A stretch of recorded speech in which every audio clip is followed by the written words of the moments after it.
Hello, everyone.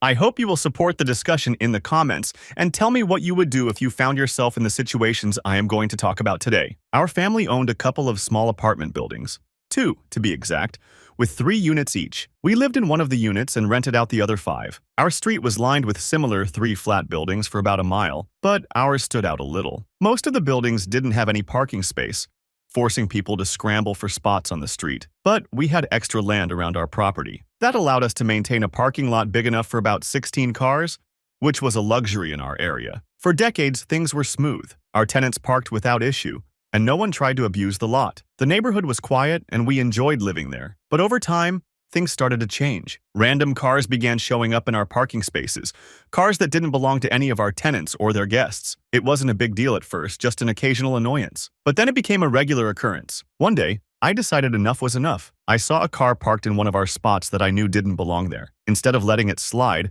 I parked my car right behind it, effectively blocking it in. Later that evening, I went out to see what the driver would do. To my utter disbelief, the jerk drove through our bushes and over part of our yard to get out. The sight of the tire tracks and flattened bushes made my blood boil. I immediately called the cops, thinking they'd be able to do something about it. Unfortunately, they shrugged it off, explaining that there wasn't much they could do since it was private property. Frustrated but determined, I decided to call a tow company instead. The company agreed to put up signs around our lot, warning that unauthorized vehicles would be towed at the owner's expense. The signs worked wonders. For months, we didn't see a single unauthorized car in our lot. But then came New Year's Eve. That night, I arrived home after a long day out, ready to relax and enjoy the holiday. As I pulled into our street, my heart sank. Every single parking space in our lot was filled, and not with our tenants' cars. To make matters worse, cars were crammed onto the street in front of the lot, blocking other vehicles from getting out. It was absolute chaos. I felt my temper rising. This wasn't just a few cars. It was a full-blown invasion. The tow company was my first call. Unfortunately, they were overwhelmed with work due to the holiday and couldn't send anyone out for several hours. It was freezing that night, well below zero, and I stood there in the cold, staring at the mess these strangers had made of my property. That's when an idea struck me. An absolutely glorious, petty idea. I went inside, grabbed our lawn sprinklers, and hooked them up to the hoses. To keep the water flowing in the freezing temperatures, I ran one hose into the laundry room and connected it to the hot water faucet. The plan was simple. If these people wanted to park here without permission, I was going to make sure they paid for it. I placed the sprinklers strategically around the parking lot, turned them on, and let them do their magic. Slowly but surely, the water began freezing on the cars, the ground, and everything else it touched. Every half hour, I moved the sprinklers to ensure no spot was left uncovered. I even took the time to spray water directly into the locks, between the windows and the seals, and into the grills of the cars. I worked on my masterpiece for nearly 5 hours before finally calling it a night. By the time I was done, the entire parking lot looked like an ice rink. Every car was completely encased in a thick layer of ice, from the tires to the windows. Even the street in front of the lot was slick and frozen. Satisfied with my work, I packed up the sprinklers,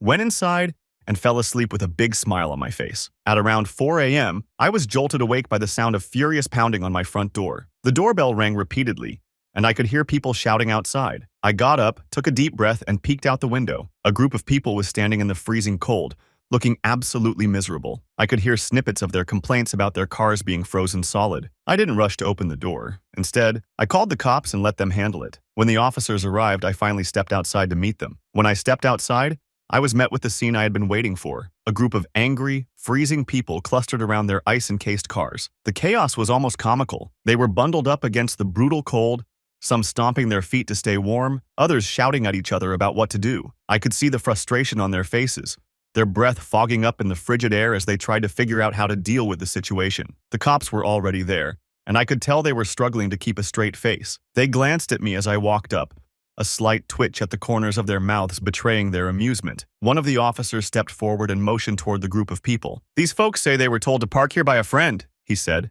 his voice carefully neutral. "You want to tell us what's going on?" I nodded and pointed toward the tow signs we'd put up months ago. "This is private property," I explained. "The signs clearly state that unauthorized vehicles will be towed. These cars don't belong to any of our tenants, and they're not authorized to park here. I'd say they're lucky they didn't get towed immediately." At this point, one of the people in the group, a short guy with a red scarf wrapped around his face, stormed over to me. His face was bright red, though I couldn't tell if it was from the cold or sheer anger. "Look, man," he said, his voice muffled by the scarf. "We didn't know this was private parking. Our buddy told us we could park here." I raised an eyebrow. "Your buddy? And where does he live?" The man hesitated, clearly not expecting the question. After a moment, he gestured vaguely toward the other side of the street. Over there.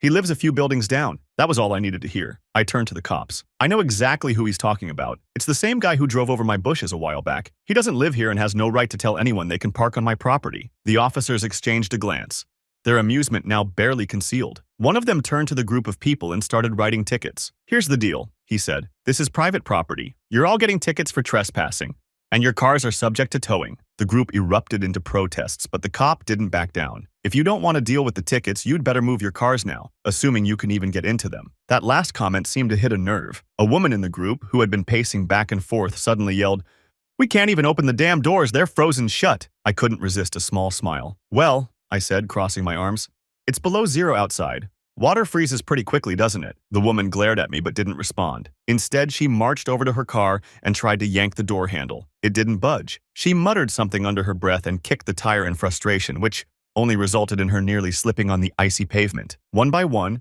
the rest of the group tried to open their cars with no success. The ice was too thick, and the locks were frozen solid. At this point, I noticed the cops struggling to contain their laughter. The sight of these people trying to scrape off the ice with their bare hands or random objects they'd found was undeniably funny. Finally, one of the men in the group turned back to the cops. "This is ridiculous," he shouted.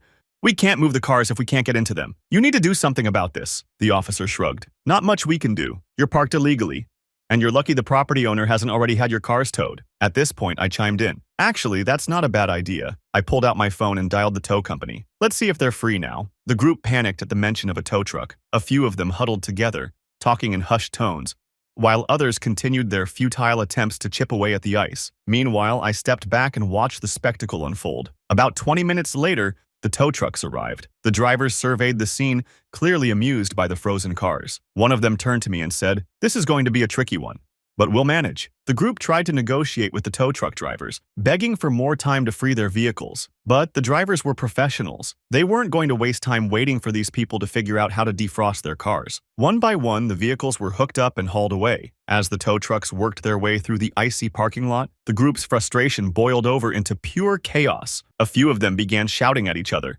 throwing blame around like it was going to magically melt the ice. "This is your fault, Chris," a woman yelled, pointing an accusing finger at one of the men. "You told us it was fine to park here." Chris, looking like he wanted to be anywhere but there, threw his hands up defensively. "I didn't know it was private. I just thought it was open parking. How was I supposed to know they'd do this?" He waved his arm at the frozen wasteland before them, his voice cracking with exasperation. I stood back, arms crossed, trying not to look too smug. Inside, though, I was relishing every second of it. These people had treated my property like their personal convenience, and now they were learning a hard lesson about respecting boundaries. One of the tow truck drivers gave me a thumbs up as he finished hooking up a particularly stubborn SUV. "You really got them good," he muttered with a chuckle, barely audible over the hum of the truck's engine. I simply nodded, satisfied with how things were unfolding. By the time the last car was loaded onto the tow trucks, the group was standing in stunned silence. The icy parking lot was now empty, save for a few shallow puddles where the ice had begun to melt from the tow truck chains. The reality of their predicament seemed to hit them all at once. "What are we supposed to do now?" one woman asked, her voice trembling, either from the cold or from pure frustration. "Well," one of the cops said, checking his notepad, "you'll need to contact the tow company to get your vehicles back, and pay the fines, of course. Consider this a lesson about parking on private property." Another wave of protests erupted, but the officer cut them off. "Look, we've been pretty lenient here. Technically, the owner could press charges for trespassing. If I were you, I'd take this as a warning and move on." At that, the group dispersed slowly, muttering angrily to each other. A few pulled out their phones, probably to call friends or family for a ride. Others just shuffled away, shoulders hunched against the bitter cold. Chris lingered for a moment, staring at me like he was trying to memorize my face. I stared back, unbothered. When they were all gone, I turned to the cops. "Thanks for coming out," I said. "I'll make sure to follow up with the tow company about the damages to my lot." One of the officers smirked. "I have to say, that was one of the more creative solutions I've seen. Just make sure you don't flood the lot again unless absolutely necessary." I gave him a polite nod, though I couldn't promise I wouldn't resort to sprinklers again if someone else tried to pull a stunt like this. After everyone had left, I surveyed the lot. The ice would take days to melt completely, but I didn't mind. The chaos had been worth it. As I turned to head back inside, I noticed my wife standing by the window, watching the whole thing play out with a bemused expression. Later that morning, I grabbed my phone and showed her the video I'd recorded while setting up the sprinklers. She watched in silence, her face unreadable. When it ended, She looked at me and shook her head with a mix of disbelief and amusement. "You're insane," she said, though there was a hint of a smile tugging at the corners of her mouth. "You could have just called the tow company and waited." "They couldn't come right away," I replied, shrugging. "Besides, they had to learn not to mess with us, and admit it. That was funny." She sighed, but didn't argue. "Well, I hope they learned their lesson. Just don't do anything like this again, okay?" I grinned. "Only if they behave." Life went back to normal for the next few weeks, and I assumed that the chaos from New Year's Eve was behind us. The ice eventually melted, the parking lot returned to its usual state, and our tenants seemed relieved to have their spots back. I thought the ordeal was over, that the group of uninvited guests had learned their lesson and would think twice before trespassing again. But I should have known better. About a month later, I came home from running errands and noticed something odd. A familiar car was parked in one of our spots, a shiny silver sedan I distinctly remembered from that icy New Year's fiasco. My pulse quickened. It couldn't be a coincidence. Someone was testing my patience. I parked my car and headed inside, my mind racing. Was it Chris or one of his friends? Were they trying to call my bluff, hoping I wouldn't go through the trouble of retaliating again? I wasn't about to let it slide. If they thought they could outsmart me, they were in for a rude awakening. First, I checked in with my wife. "You won't believe this," I said, pointing toward the window. "Look at that car. Recognize it?" She glanced outside and frowned. "Isn't that one of the cars from before?" "Exactly," I said. "They're back, probably thinking I won't notice or care." She shook her head. "You're not going to do anything crazy again, are you?" "Not crazy," I replied, smirking. "Just, creative." This time, I decided to take a different approach. The sprinklers had been fun, but I wanted something that required less effort and sent a clearer message. I rummaged through our shed until I found a pack of brightly colored duct tape. My plan was simple. I'd decorate the car, turning it into an undeniable spectacle for anyone passing by. It took me about half an hour to wrap the car with tape. I didn't just stick to the doors and windows. I went all out. The headlights, mirrors, and even the antenna were covered in obnoxious stripes of neon pink, green, and yellow. By the time I was done, the car looked like it belonged in a clown parade. Just as I was stepping back to admire my handiwork, I heard a shout. I turned to see a man storming toward me, none other than Chris himself. His face was flushed with anger, and he looked like he was about to explode. "What the hell do you think you're doing?" he yelled, his voice echoing through the lot. I crossed my arms and met his glare. "I could ask you the same thing. You're trespassing." "Again," he sputtered, clearly caught off guard by my calm response. "You can't just mess with my car like this. Do you have any idea how long it's going to take me to get all that tape off?" I shrugged. "Maybe you should have thought about that before parking where you don't belong." By this point, a few of our tenants had come outside to see what was happening. They stood off to the side, whispering and chuckling as they watched the exchange. Chris, realizing he was outnumbered, tried to switch tactics. "Look," he said, his tone softening. "I didn't mean any harm. I just needed a spot for a couple of hours. It's not a big deal." "It is a big deal," I replied, my voice firm. "This is private property. We've got signs up for a reason. If you needed a spot, you should have asked, but instead, you chose to take advantage." Again, he opened his mouth to argue but seemed to think better of it. Instead, he muttered something under his breath and stalked over to his car. As he started peeling the tape off, I couldn't help but feel a twinge of satisfaction. Maybe now he'd think twice before pulling another stunt like this. Before he left, I made sure to take a picture of his license plate and report the incident to the police. While they couldn't do much beyond issuing another ticket, I wanted a record in case this turned into a bigger problem. Later that evening, my wife asked me how it all went down. I showed her the pictures of the car covered in tape, and she burst out laughing. "You're something else," she said, shaking her head. "I'll give you this. You sure know how to get your point across." I grinned. "Let's hope it sticks this time." A few weeks passed without incident, and I thought the saga was finally over. Chris, or whoever else had been involved, seemed to have learned their lesson. The parking lot was quiet again, and no strange cars appeared in our spaces. I felt a sense of relief, thinking I'd finally put an end to the nonsense. But, as luck would have it, peace doesn't always last. One evening, as my wife and I were settling in to watch a movie, the doorbell rang. I frowned, not expecting anyone, and got up to check. Through the peephole, I saw two men standing on the porch, one of them looking vaguely familiar. When I opened the door, I immediately recognized Chris. His expression was tense, but the man next to him, taller and older, looked far calmer. "Can I help you?" I asked, keeping my voice neutral. The older man spoke first. "Hi, I'm Robert. I manage the building down the street where Chris lives." He gestured toward Chris, who looked like he'd rather be anywhere else. "I thought it might be a good idea for us to have a chat." I leaned against the doorframe, crossing my arms. "Oh, about what?" Robert sighed. Chris explained what happened with the parking situation and, well, I just wanted to apologize on behalf of our building. He shouldn't have parked here, and I understand why you're upset. Chris shifted uncomfortably, his hands stuffed in his jacket pockets. He muttered something under his breath, but I couldn't quite catch it. I wasn't in the mood to let him off easy, so I stayed silent. waiting to see what else Robert had to say. After a moment, Robert continued, "Look, I get it. Parking around here is a nightmare, and tensions run high. I've spoken to Chris about respecting other people's property, and I assure you it won't happen again." I raised an eyebrow. "Is that right? Because this isn't the first time, or even the second." Chris finally spoke up, his voice defensive. "I already said I'm sorry, okay? I wasn't trying to cause problems, I just needed a place to park." "Needed?"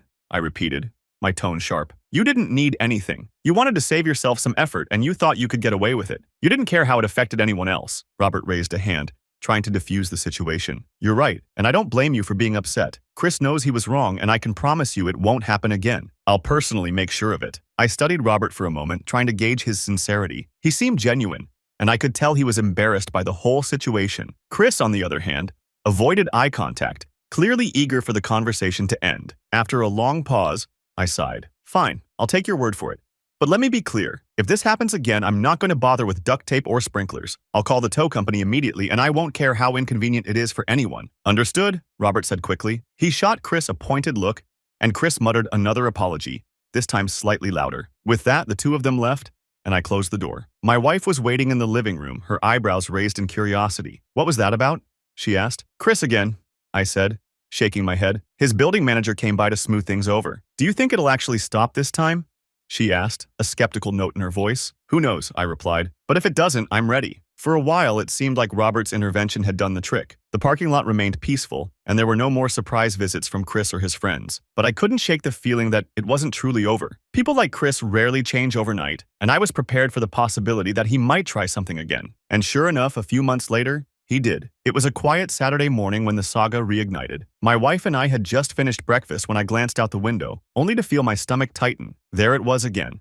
A car parked in one of our tenants' spots. And not just any car. This one was undeniably Chris's, bold as ever, sitting there like it owned the place. "Unbelievable," I muttered under my breath. My wife looked up from her coffee. "Don't tell me it's him again." "Oh, it's him," I said, already grabbing my phone. "I gave them a chance. No more warnings." She sighed, clearly exasperated but not surprised. "Just call the tow company and let them handle it." I dialed the tow company without hesitation, giving them the details and asking for immediate service. The dispatcher assured me they'd send someone out within the hour. As I hung up, I felt a strange mix of irritation and satisfaction. Chris had pushed his luck one too many times, and now he was about to face the consequences. I decided to wait outside, leaning casually against the side of the building, just in case Chris showed up before the tow truck arrived. Sure enough, about 20 minutes later, I spotted him walking down the street. He was holding a coffee cup, looking relaxed and utterly oblivious to the trouble brewing. When he saw me standing there, his casual demeanor disappeared. He froze for a moment, then started walking faster, his face tightening with frustration. "Seriously?" he called out as he approached. "You're really going to tow my car?" "Seriously," I shot back, my tone cold. "You've had plenty of warnings, Chris. You knew exactly what you were doing." He threw up his hands, as if I were the unreasonable one. "Come on, man. I was only parked here for a little while. It's not like anyone else was using the spot." "It doesn't matter if the spot was empty," I said firmly. "It's private property, not yours. Not your friends. Not anyone else's unless they live here or have permission. How many times do I have to explain that?" Chris stepped closer, his voice lowering as if he thought that might make me more sympathetic. "Look, I'm sorry, okay? I didn't think it was a big deal. Can't you just let it slide this one time?" Before I could respond, the tow truck pulled into the lot, its engine rumbling loudly. Chris's head whipped around, and his expression turned from pleading to panicked. "Wait, wait, wait!" he shouted, waving his arms at the driver. "That's my car! Don't tow it!" The driver rolled down his window and looked at me. "This the one?" he asked, jerking his thumb toward Chris's car. I nodded. "That's the one." Chris spun back toward me, his voice rising. "You can't do this, man. I'll move it right now.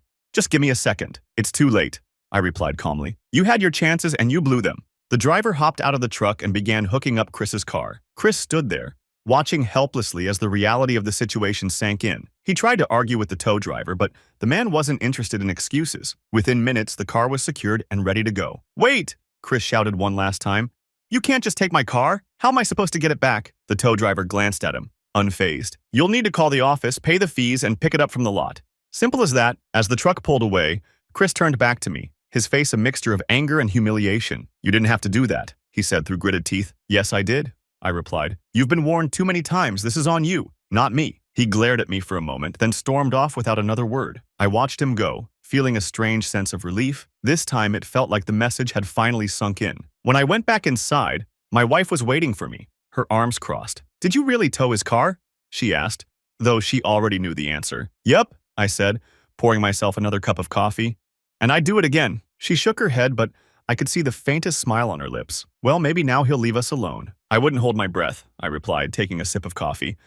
But at least for today, we've got our peace back. And for once, it seemed like she was right. Weeks turned into months, and Chris stayed away. No more parking lot invasions, no more confrontations. It was quiet, just the way it should have been all along. Maybe, just maybe, he had finally learned his lesson. Thank you for watching. I would like to ask you to like this video and subscribe to my channel.